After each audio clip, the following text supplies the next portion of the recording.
Արցվաշենը վերադարձնելու Փաշինյանի խրոխտ հայտարարությունը իրականում բազմաթիվ մարդկանց անտուն թողնելու մասին է։ Արցախից հետո լավ են սովորել։ Անընդհատ խոսում են Ադրբեջանին տարածքներ ոչ թե իբր հանձնելու, այլ վերադարձնելու մասին, բայց իրականում բզկտում, քրքրում են Հայաստանի անվտանգության ամբողջ համակարգը։ Ու ես հիմա ձեզ կոնկրետ օրինակով, ապացույցով ցույց կտամ, թե ինչ է սպառնում Հայաստանին, եթե տեղի ունենա անկլավների, տարածքների փոխանակման այս արհեստական ծրագիրը։ 2020 թվականից հետո Ադրբեջանը ինտենսիվացրեց Տիգրանաշենի, Արցվաշենի, Տավուշում ինչ-որ անկլավային գյուղերի, տարածքների փոխանակման վերահսկողության հանձնման ծրագիրը։ Դրանից հետո Փաշինյանը ԿՊԱ-ականները իրար հերթ չտալով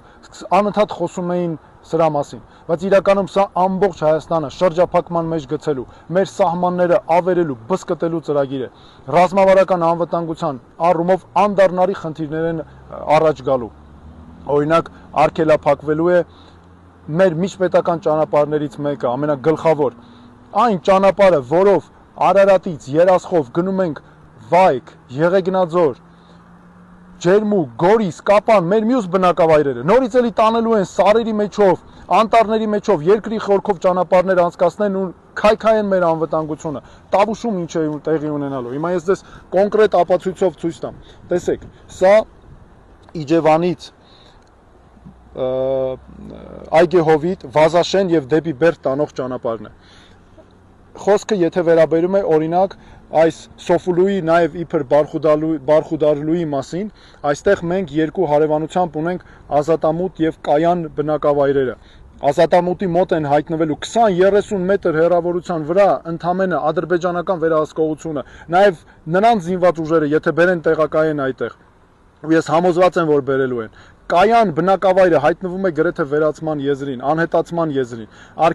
արգելափակվում է այստեղից, ադրբեջանական վերահսկողության ներքո է հայտնվում դեպի Այգեհովիտ տանող գյուղը, հետո դեպի Վազաշեն տանողը, ստիպված ճանապարհները նորից էլի կառուցելու են անտառների մեջով, երկրի խորքով, բազմաթիվ բարդություններ պատճառելով մարդկանց, մեր արոտավայրերը, մեր խոթարքները, մեր հողերը հայտնվելու են նրանց վերահսկողության ներքո։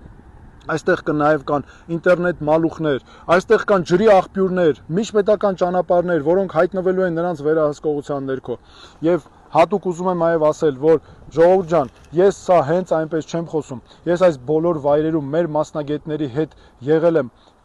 քայլել ենք ոտքով, չափչփել ենք ամեն ձոր, սար, ծառ ու թուփ, քար ամեն եւ արձանագրել ենք սրանք տեղում լինելով, ես սա անձամբ տեսել եմ եւ դրա համար նաեւ կարող եմ հստակ ասել, թե ինչ է սպառնում մեր երկրին, մեր անվտանգության համակարգին։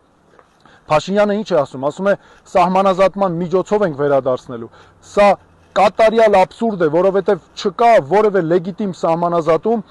միջազգայինորեն, եթե դրա արդյունքում խաթարվում է երկրի անվտանգության համակարգը, եթե մարդկանց կյանքը վերածվում է ուղղակի անհնարինության, այնպես որ սա ԿՊԻ ու Փաշինյանի քաղաքական որոշումն է, սա միջազգային ոչ մի չափանիշով չի թույլատրելի, չի համարվում եւ հստակ ձեզ ասում եմ նաև, որ մենք գիտենք ինչպես այս հարցը լուծել։ Ես պատկերացնում եմ հստակ թե լուծումները որտեղ են։ Ես նաև հիմա պատրաստում եմ, կարծում եմ ասուլիսի միջոցով նաև բացառիկ փաստերով ցույց կտանք, թե ինչպես է հնարավոր այս հարցը լուծել եւ սրա դեմը առնել կանխել սա։